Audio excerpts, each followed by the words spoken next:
Hey, what's going on, guys? Welcome to my latest video where we're going to talk about my top 5 MMA fights I want to see in 2014.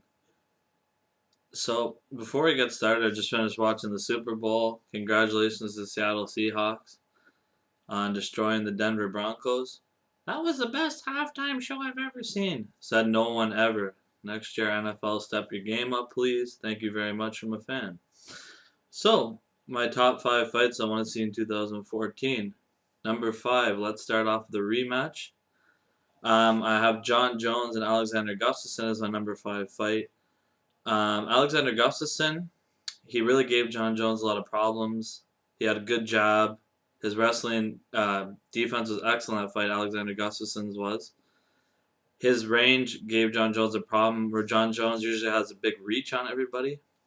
That in this fight, Alexander Gustafsson had similar reach to him, so it wasn't a huge advantage for John Jones, and he really hurt John Jones in the fight. You saw John Jones after the fight limping out of the arena. I mean, he got quite a beating in that fight. He did end up winning it though. MMA judges, they love the champs, and a lot of fans thought Alexander Gustafsson won that fight, but John Jones was the champion, so in a close fight, they always side with the champion most of the times. So that's why I want to see that rematch. I think it'd be great and was definitely a Fight of the Year candidate for 2013. My number 4 fight I want to see is between Travis Brown and Cain Velasquez. And if you're not familiar with Travis Brown, he has been destroying opponents lately. He recently knocked out Josh Barnett in the clinch on the cage. He hit Josh Barnett with elbows and knocked him out in the first round. Defeated Alistair Overeem after Overeem was putting a vicious beatdown on him, and Travis Brown threw a front kick and knocked out Alistair Overeem. And he's really been on fire lately, and I want to see him versus Velasquez, so I think he poses a challenge. And he, Cain Velasquez, we know what he is bringing to the table. You know, great cardio, good striker, great wrestling. Kicked the shit out of my boy Junior Dos Santos, so let's give him credit for that. And yeah, but we can't underestimate Fabricio Verdum because he is Travis Brown's next opponent. He did beat the legend Fedor Emelianenko. So Travis Brown has to get through that hurdle first before he fights Cain Velasquez. But that is a fight I definitely want to see in 2014. My number 3 fight is between Chris Weidman and Vitor Belfort. Chris Weidman, the middleweight champion, been destroyed Anderson Silva in the first fight, knocked him out. And the second fight, another stoppage victory for Chris Weidman off checking a leg kick. And Chris Weidman's a pretty good fighter. He hits hard. He's got good wrestling, good ground game. He trains with Renzo Gracie, so he knows his ground game's good. And Vitor Belfort is on his TRT has been destroying his opponents. Luke Rockwold, Bisping, multiple opponents. He's been just destroying these guys. Still has a good hand speed, the good power. And he knows some jiu-jitsu. He is a black belt, I believe. So that'd be just an overall good matchup. And if Chris Weidman can get by Vitor Belfort and Lyoto Machida, he's going to be the champ for a very long time, I think, in my opinion.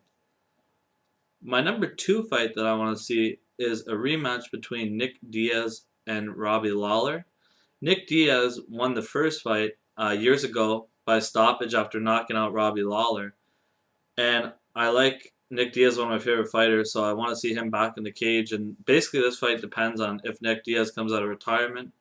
There's been rumors that he may come out of retirement in May, so we're just going to have to wait and see. And this would be an excellent fight. Nick Diaz brings to this fight, he brings his great cardio, his great boxing skills, which are some of the best in MMA. And he doesn't want to go to points. He wants to really bring the fight to his opponent. And Robbie Lawler is very similar in that regard. He has great power, good striker, and he wants to finish you. These guys are both old school fighters. And I definitely think this would be the fight of the year. If Nick Diaz comes out of retirement, that's one that UFC needs to take notice of and make. Excellent fight. My number 1 fight is between Jose Aldo and Anthony Pettis. In this fight, you have the king at 145, Jose Aldo, and at 155, you have Anthony Pettis, the champion, after defeating Ben Henderson. So basically breaking down the fight, Jose Aldo, great leg kicks, great power, good boxer, great takedown defense, And Anthony Pettis is very unorthodox, throws different strikes, different kicks. Yeah, very hard to game plan for, and has a solid ground game as well off his back.